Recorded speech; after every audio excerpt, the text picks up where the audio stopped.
side. Giannis, again, leads the way, 27 points, 18 rebounds in 35 minutes. Still not enough to get the victory. Chris Middleton, 22 points, 3 for 7 shooting downtown. How about Brook Lopez, 19 points, 6 for 7 from the field, 5 for 6 from downtown. Really, really a good player there. I wish the Lakers would not have gotten rid of Brook Lopez.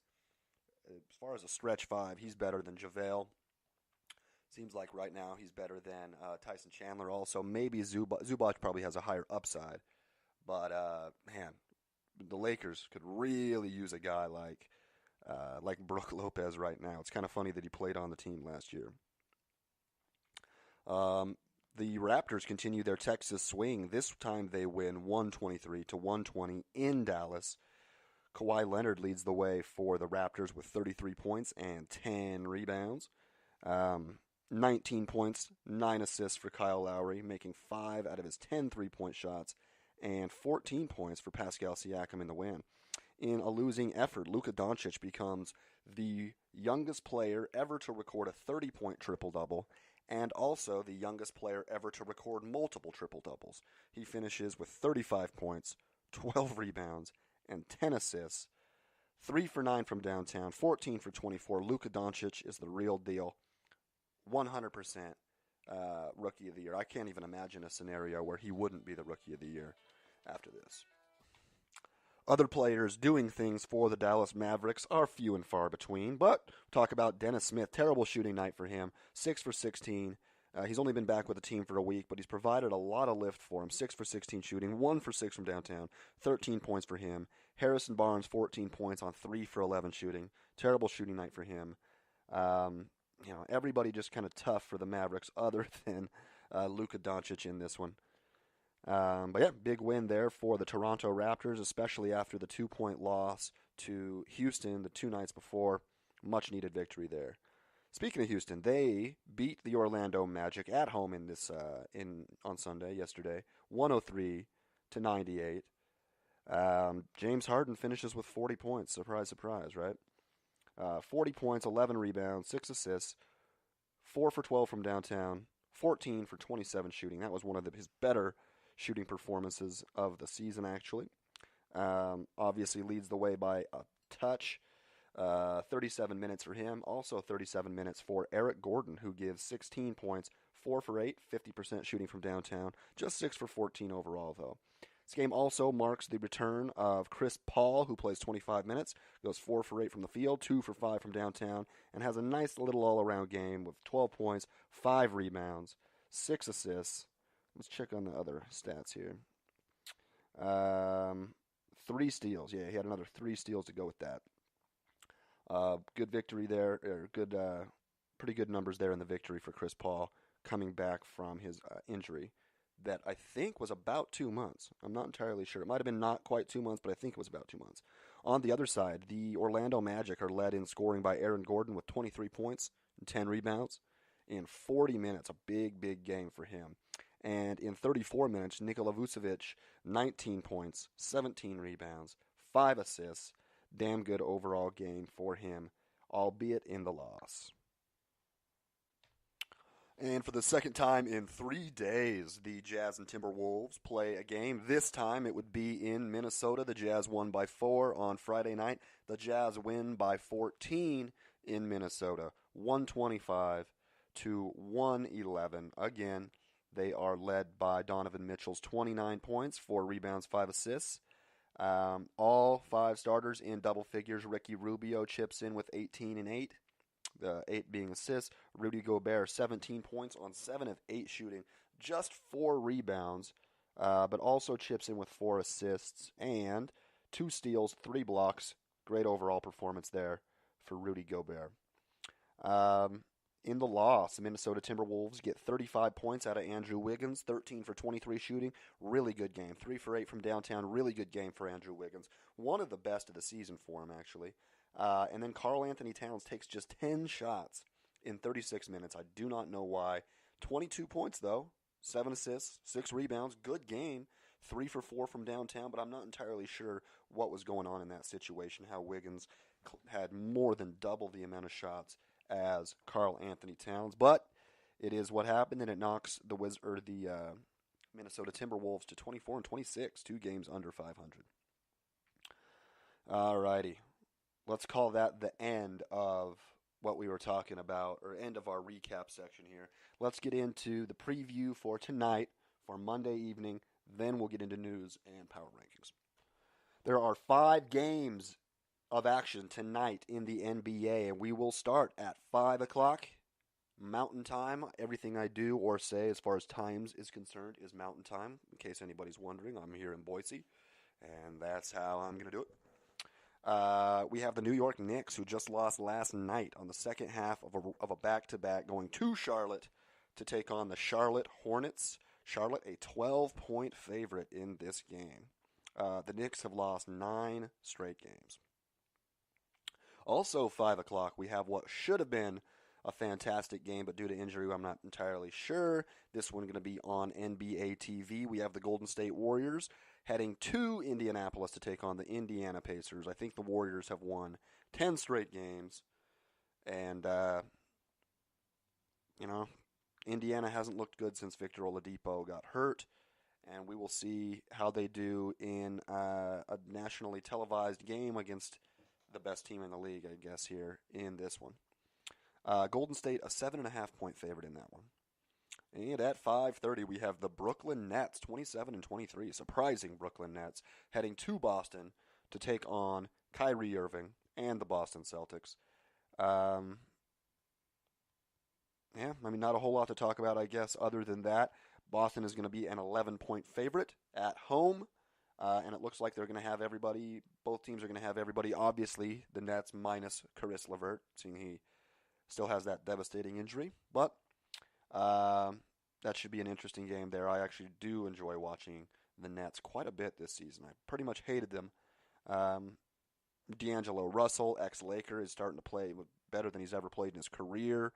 It's funny, looking back, we got rid of D'Angelo Russell so we could get Lonzo Ball, and I like Lonzo, but right now D'Angelo Russell is the superior player.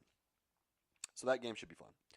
At 6 o'clock, we have the Denver Nuggets heading to Memphis to take on the Memphis Grizzlies, who have lost a bazillion games in a row. I think 9 of their last 11 or something like that.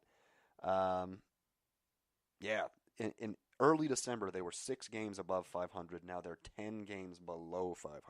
A 16-game swing in about a month and a half. Everybody seems to be good to go in this game for each team. Denver is going to be favored by 5.5 on the road.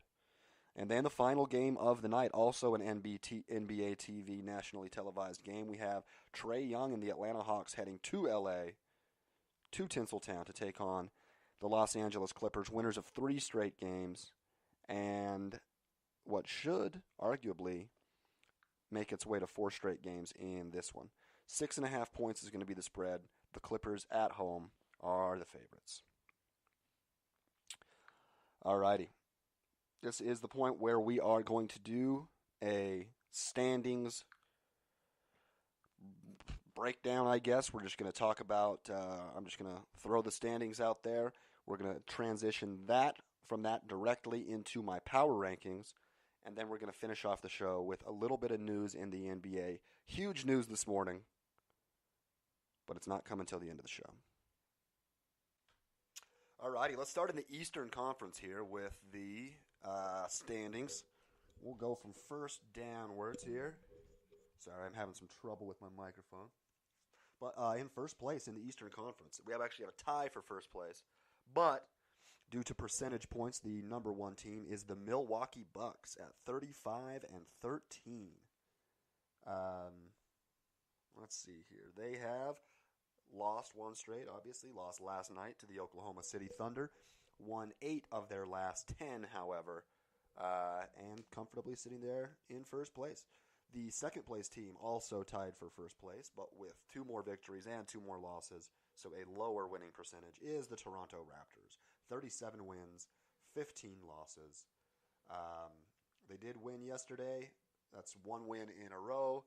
They are a game behind Milwaukee in the last 10 at just 7-3. Still fantastic, still better than almost every other team in the East. The only team with more wins in their last 10 other than them is Milwaukee and Brooklyn.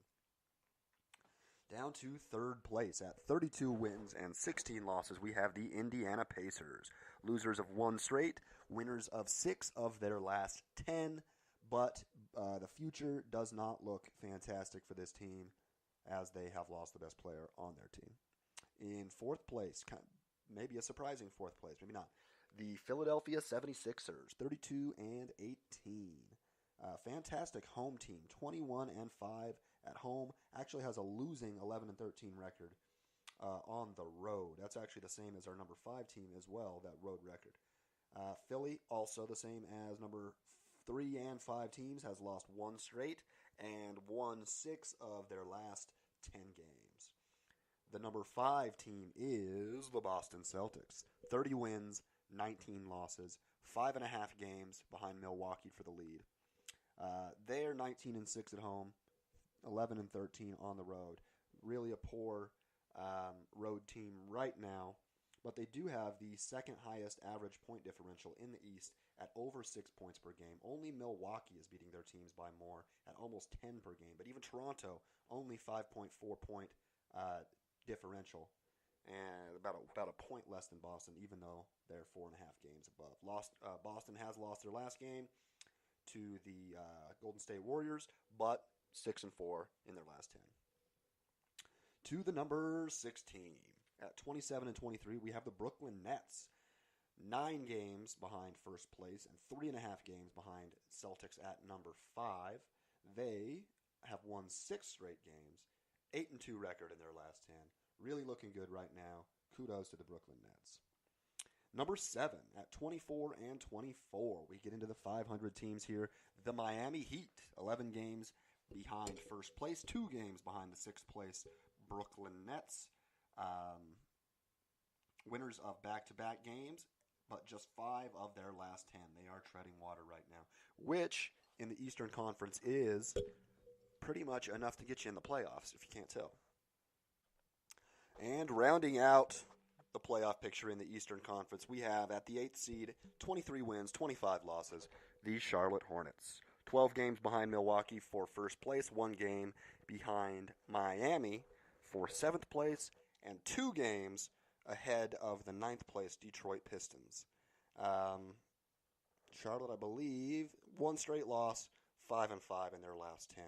Kind of just treading water, but the same can be said for them. It can be said for Miami.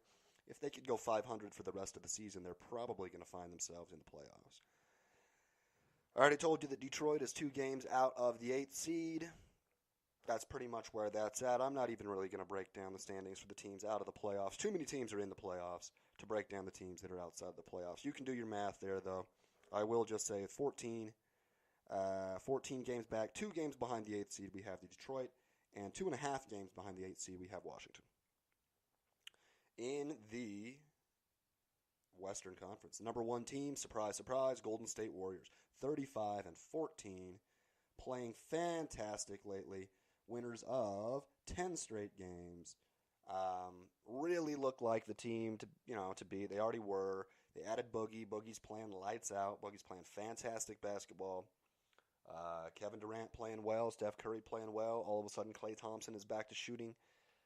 The Warriors look right now like the team to beat, bar none, by a long, long stretch, honestly. Sitting at a game and a half behind the Golden State Warriors at number 2, we have the Denver Nuggets. 33 and 15, just an 11 and 11 away record, though. But one of the best home records, home court advantages in the NBA. 22 and 4 at home, this team is. Fantastic. Winners of back-to-back games, and 7 and 3 in their last 10. Denver is looking really good.